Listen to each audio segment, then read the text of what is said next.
Welcome back. You are listening to the home of forbidden romances.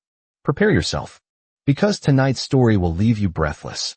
The platinum band slid onto my finger, cool against my skin, but the mechanical voice screeching inside my fiancé's skull was ice cold. Target locked. Archduke Lucian. Love points, 99%. Status, captivated. 1% remaining until Halo extraction. Reward for completion. Complete restoration of Subject 0, Ilera. The world didn't stop. The champagne bubbles in the crystal flute didn't freeze.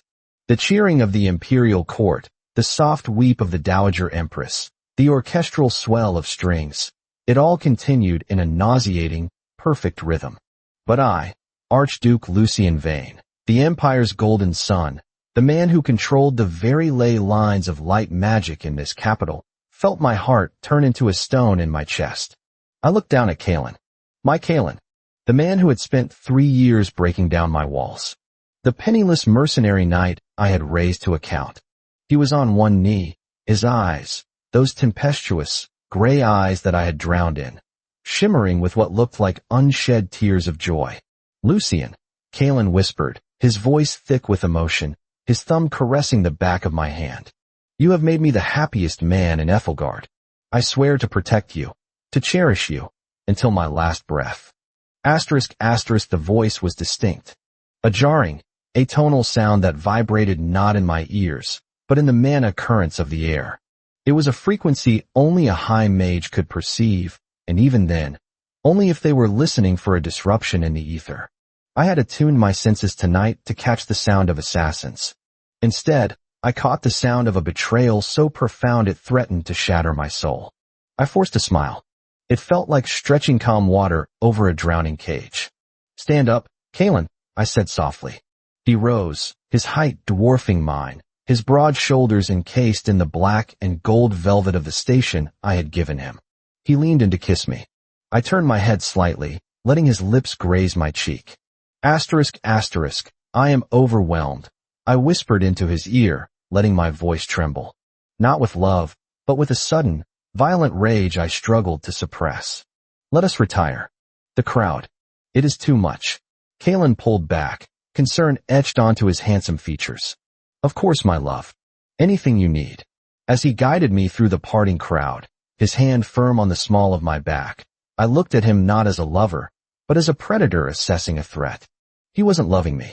He was farming me. And whoever Ilera was, her ghost was standing between us, waiting to drink my life force. The drive back to the ducal estate was silent. The carriage rattled over cobblestones, the rhythmic clatter masking the chaos in my mind.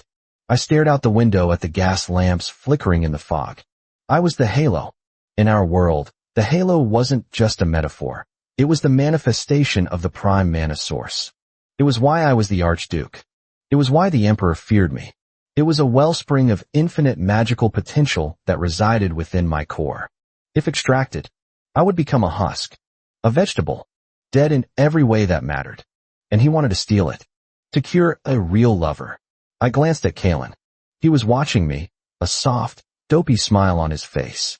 Asterisk, asterisk, Kalen reached out, his calloused fingers interlacing with mine. Are you thinking about the lake house? That summer, he asked softly, when we swore nothing would ever come between us. I felt bile rise in my throat. He was reading a script. I was thinking, I said, turning my gaze to him, sharpening my mana to a razor's edge behind my irises, about how little we truly know people, even those we sleep beside. Kalen flinched. It was microscopic, a mere twitch of his eyelid, but I saw it. Lucian, is something wrong? You've been cold since the proposal. Have I? I withdrew my hand. Perhaps I am simply tired.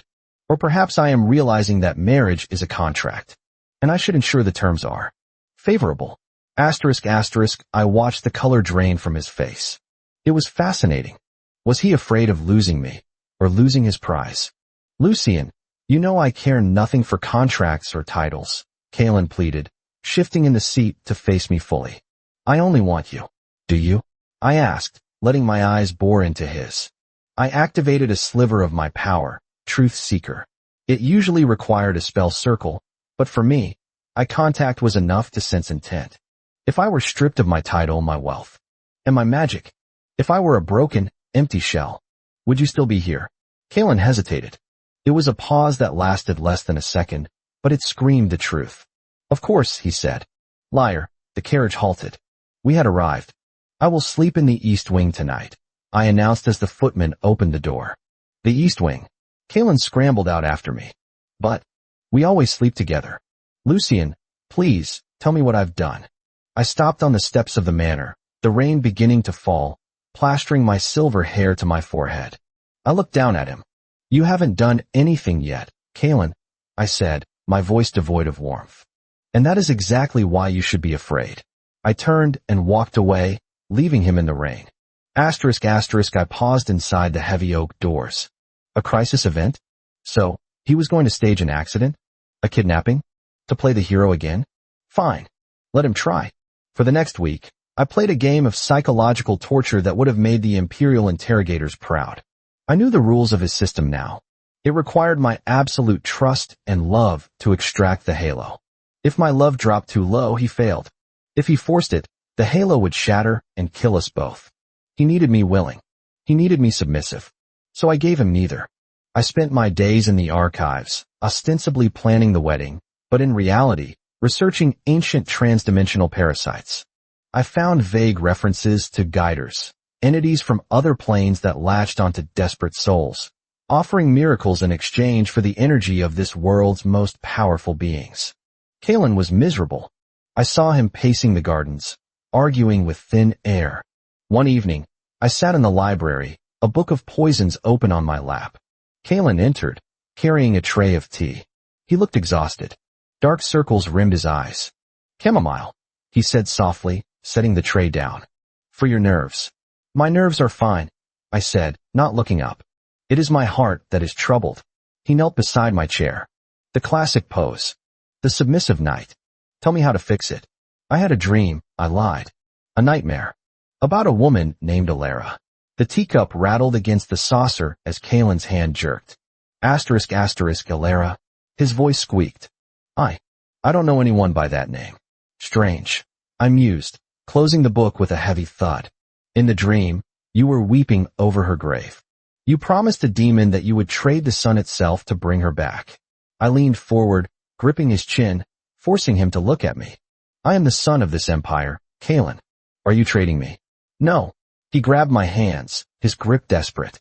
Lucien, you are my life. There is no one else. There never was. Then why does it feel like there are 3 people in this room? I whispered. I stood up, brushing past him. I'm going riding tomorrow. Alone. In the whispering woods. That's dangerous, Kalen said, standing up quickly. Bandits have been sighted there. I can handle myself.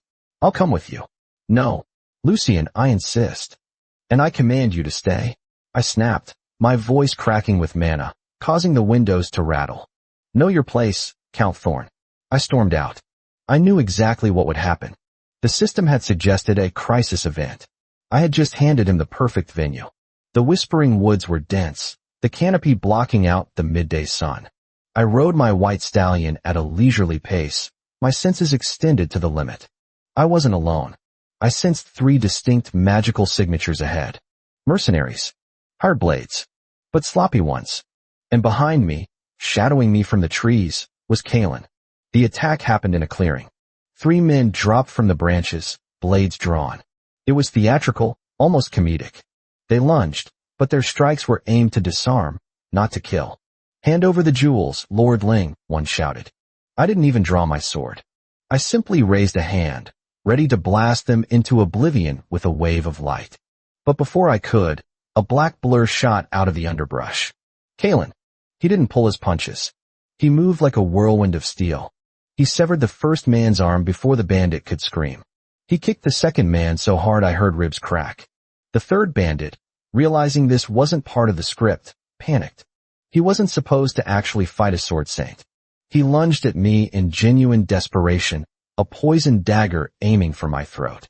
I could have stopped it. I saw the trajectory. Time seemed to slow, but I wanted to see what Kalen would do. No, Kalen screamed. He threw himself in the path of the blade. The dagger sank deep into his shoulder. Blood, dark and arterial, sprayed onto the forest floor. Kalen didn't falter.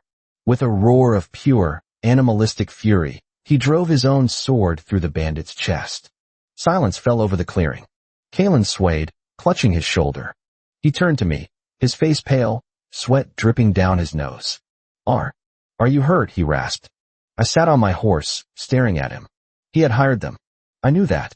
But the third man had gone rogue, and Kalen had taken a poison blade for me. Kalen fell to his knees. "Lucien." I dismounted slowly. I walked over to him. He looked up at me, his eyes losing focus. "Why?" I asked softly. "You hired them." His eyes widened. I heard your heartbeat when we entered the woods. I saw the gold transfer in your ledger this morning. You paid them to scare me, so you could save me." I stood over him, my shadow stretching long over his bleeding form. "Lucien, please." "But you took the hit," I observed, kneeling down, ignoring the blood soaking into my white riding breeches. "The system didn't tell you to do that." "That was stupid, Kalen. You could have died before you got my halo." "I don't care about the halo," Kalen shouted, blood bubbling past his lips. Tears streamed down his face, mixing with the grime. "I don't care about the system. I couldn't watch you get hurt. I couldn't." Suddenly, Kalen arched his back, screaming in agony. It wasn't the wound. It was internal. Arcs of red electricity crackled around his head. The system was torturing him for disobedience. "Stop it," he screamed, clutching his head. "Get out of my head." I watched, cold detachment warring with something else. "Pity? Love? Who is Alara?" I asked calmly, placing a hand on his forehead. "My sister." Kalen gasped, convulsing. She died when we were children. The system. It promised. If I made the Archduke fall in love, if I took his luck, she would come back. I just wanted my family back. A sister, not a lover. The narrative shifted. The villain became a desperate boy, but he was still willing to kill me. "And you thought my life was a fair trade?" I asked. "No." Kalen wept, curling into a ball as the red lightning lashed him. "Not anymore. I tried to stop. I tried to find another way. I love you, Lucien. I swear it. Please. Run. It's going to take control. It's going to force the extraction." The air around us grew heavy. The mechanical screeching became audible even to the physical ear now. The system was manifesting. It realized the host was rogue. It was going to take over Kalen's body and finish the job. Kalen's eyes rolled back. When they snapped open, they weren't gray anymore. They were a glowing, digital red. He moved with unnatural speed, his injured arm ignoring the pain. He lunged, pinning me to the forest floor, his hand clamping around my throat. Override engaged. Kalen's mouth moved, but the voice was the metallic screech. Halo extraction initiated by force. Success probability, 40%. Acceptable risk. I couldn't breathe. The pressure was immense. I felt my mana, my halo, being tugged at, like a thread being pulled from a tapestry.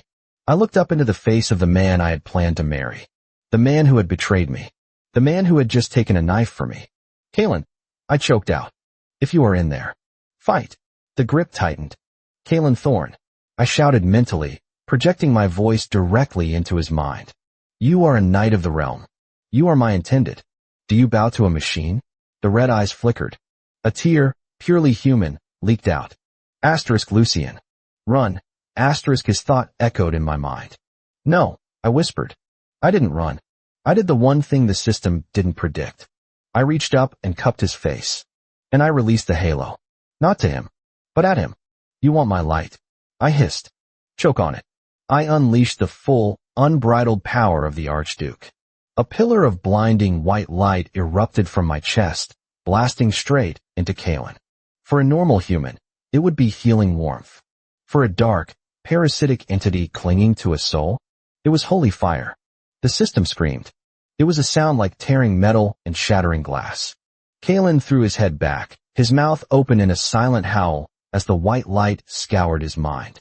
Error. Error. Energy overload. Host incompatible. Abort. Abort. "There is no abort," I said, my eyes glowing gold, my hair floating in the updraft of pure magic. "You entered my domain. You threatened my heart. Now, you cease to exist." I pushed harder. I felt the parasite's grip on Kalen's soul loosen. It was sticky, tar-like, hateful. I burned it away. I burned until the red electricity dissolved into nothingness. I burned until the mechanical screech died into a static whimper, and then silence. The light faded. Kalen collapsed on top of me, heavy and limp. I lay there for a moment, staring up at the leaves, gasping for air. My chest ached. My mana reserves were dangerously low. I pushed him off and sat up. Kalen was breathing shallowly. The wound on his shoulder had been cauterized by the blast of holy magic. He looked younger, the lines of stress smoothed away. I sat there for a long time, watching him. I should leave him here. I should ride back, declare him a traitor, and have him executed. He had approached me with the intent to kill, but he had also defied a godlike entity to save me from a scratch. Kalen stirred. His eyelids fluttered open. They were gray. Just gray. He looked at me, confusion clouding his gaze. Then, memory returned. He scrambled back, pressing himself against a tree, terror in his eyes. He waited for my judgment. He waited for the executioner's blade. It's gone, I said simply. Kalen touched his head. The noise. It's gone. He looked at his hands. Alara. He looked at me, shattering. I am so sorry. I know sorry isn't enough. I know I deserve death. You do, I agreed. I stood up and brushed the dirt from my clothes. Kalen closed his eyes, tilting his head back to bare his neck. Do it then. I drew my dagger. The same one the bandit had dropped. I walked over to him. I pressed the cold steel against his throat. I felt his pulse hammer against the blade. You lied to me, I said. Yes. You planned to drain my life. Yes. You loved me. Kalen opened his eyes. They were wet, raw, and terrifyingly honest. Yes. That was the only thing that wasn't a lie. I fell in love with you, Lucien. And it ruined everything. I held the knife there for a heartbeat longer. Then I slashed. Not his throat. I cut the heavy velvet cord of his cape, the symbol of the title I had given him. The fabric fell to the forest floor. Count Thorne is dead, I said, sheathing the dagger. Kalen stared at me, trembling. Lucien, you are no longer a count. You are no longer wealthy. You are a man with nothing but the clothes on his back and a very angry fiancée. I extended a hand to him. You owe me a life debt, Kalen. You owe me for the years of lies. And I intend to collect. How, he whispered. You will spend the rest of your life making it real, I said coldly. You will earn every single point of love you try to steal. And I will be a very difficult man to please. Kalen looked at my hand. Then he looked at my face. He didn't see forgiveness. That would take time. He saw a chance. He reached out and took my hand. He brought it to his lips, kissing the knuckles, bowing his head until his forehead touched my hand. I will, he vowed, even if it takes 1,000 years. Get up, I commanded. We have a wedding to plan. But this time, we do it my way. The wedding was grand, but few noticed the change in the groom. They didn't see the way he watched me, not with the arrogance of a hunter, but with the devotion of a man who had seen God and lived. They didn't know that the Archduke had stripped his husband of all rank the night before, only to marry him as a commoner. That night, in the bridal chamber, there were no systems. No voices. No points. Kalen knelt between my legs, his hands trembling as he undid the buttons of my shirt. Lucien, he breathed, pressing a kiss to the skin over my heart. My halo. I tangled my fingers in his hair, pulling his head back. I am not your halo, Kalen. I am your judge, and your sentence is life. He smiled, a broken, beautiful thing. I accept. And as he kissed me, possessing me with a desperation that bordered on worship, I knew that while the system was gone, the game was far from over. But this time, I held the controller. And I had no intention of letting him go. And that is how the viper tamed the wolf. If you enjoyed seeing Lucien take absolute control and destroy that toxic system, destroy that like button. And tell me in the comments, would you forgive a husband who tried to kill you to save his sister, or would you have left him in the woods? I'll be reading your answers. Subscribe for the next chapter. Until then.